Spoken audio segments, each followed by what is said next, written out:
Okay, I'm going to read something from the end of the book about a guy that I met online. I went on Tinder for a relationship that could lead to marriage. Many people said Tinder was just a hookup app, and I had definitely used it for that. However, many of the men I met for hooking up also wanted a relationship. One of my friends met the love of her life on Tinder. Tinder could be whatever people wanted it to be.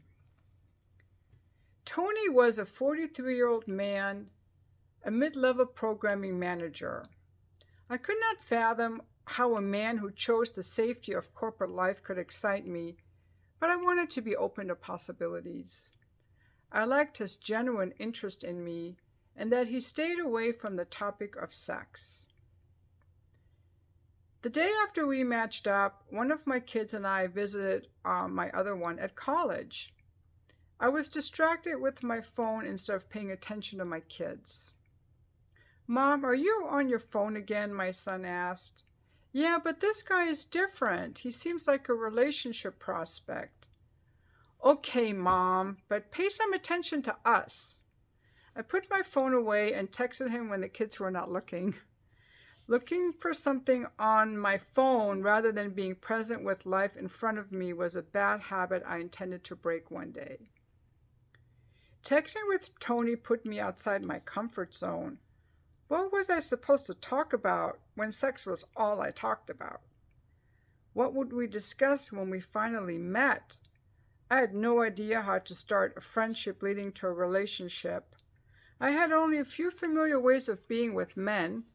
I could work with them, joke with them if they were neighbors or work behind a counter at a store, smile at them if I saw them in public, or fuck them if I met them online. If I wanted a relationship, I had to stop seeing men as objects that could give me sex, status, and money. I needed to care about the man, get interested in his dreams and personal life, give him love, and overlook his faults. All this meant I had to open my heart to him.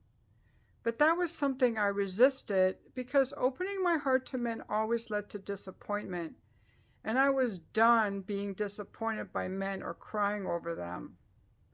Was it even possible to open my heart and feel safe? Was my heart a safe place or a scary place? All these questions were too big for me, so I pushed them away and figured it would all work out. Hopefully he would overlook my faults and ask me to a nice dinner. And then what? Go home and fuck? Was dinner really any different than meeting a guy for coffee?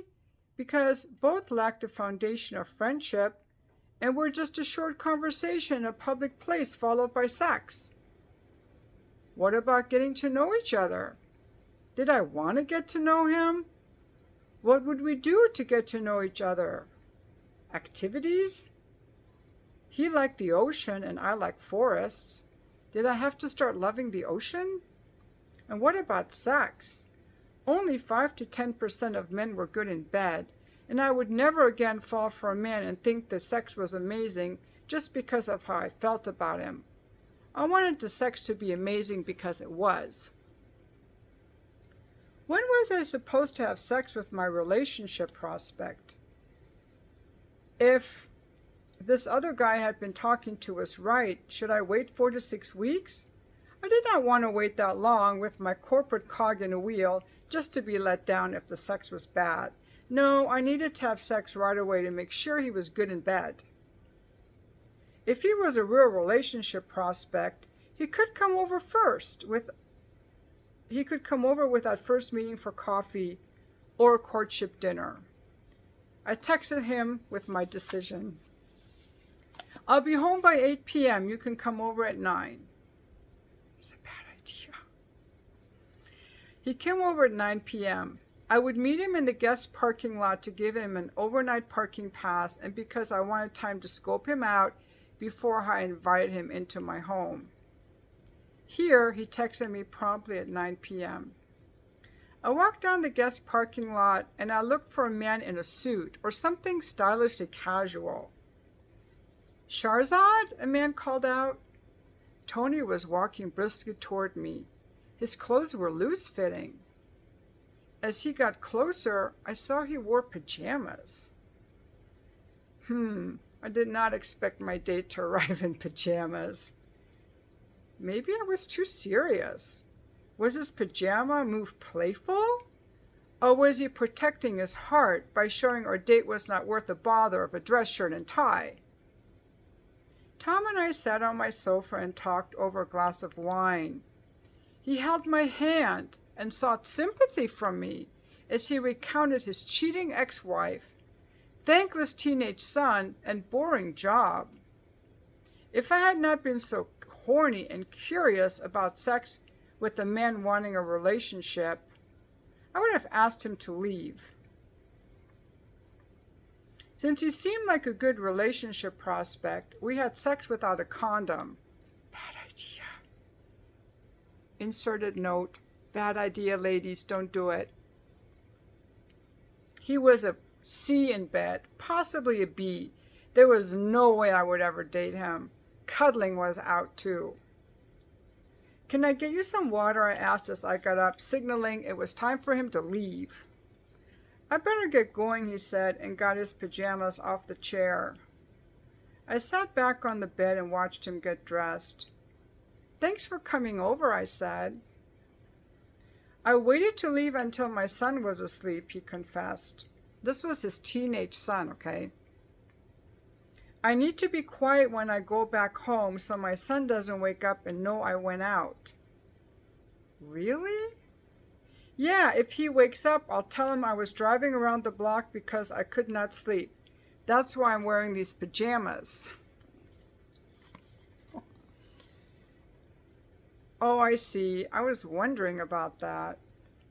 I wasn't in a position to judge him or what his son could handle, but this man was out for dating. His wimpiness repulsed me.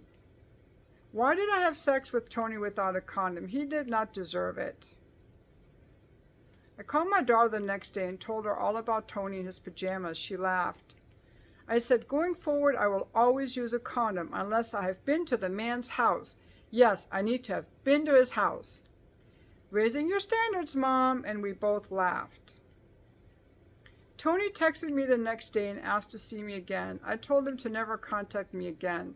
He texted me again a few times and I stood firm, and then he left me alone. If that were to happen now, first of all, I would never invite a guy to come over. Second of all, I'd be like, what the fuck is up with these pajamas? Go home and get dressed. Bye. And his son was a teenage son. I'd be like, what the fuck is wrong with you? If you can't even go on a date and you have to hide from your kid, you're not ready to go on a date.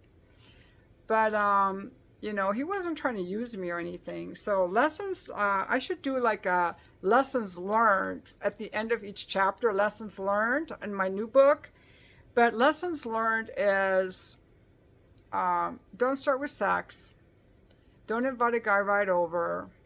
Have some standards. It's okay to ask questions. And I should have gone to his house before I had him come to mine. Not on the first date. Yeah.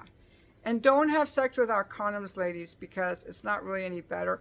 Oh my God, there's another story I did not write in here because I was so embarrassed, but I really, really should. I really, really should have written that in this book.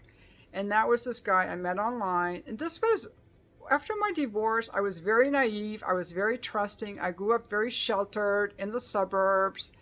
Men had never connived me or tricked me or deceived me or cheated on me. Like, I was just trusting. My thing with men was sometimes they were emotionally avoidant, but they were never like mean or conniving. And this guy convinced me that he could make sure I had a vaginal orgasm, but he had to do it without a condom. That was the only way it could happen.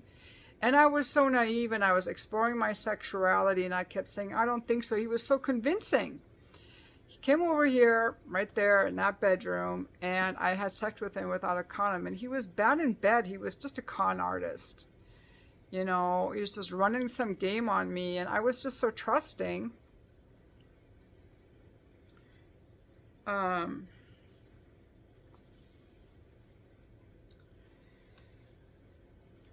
Now, another thing, I should just make a separate video.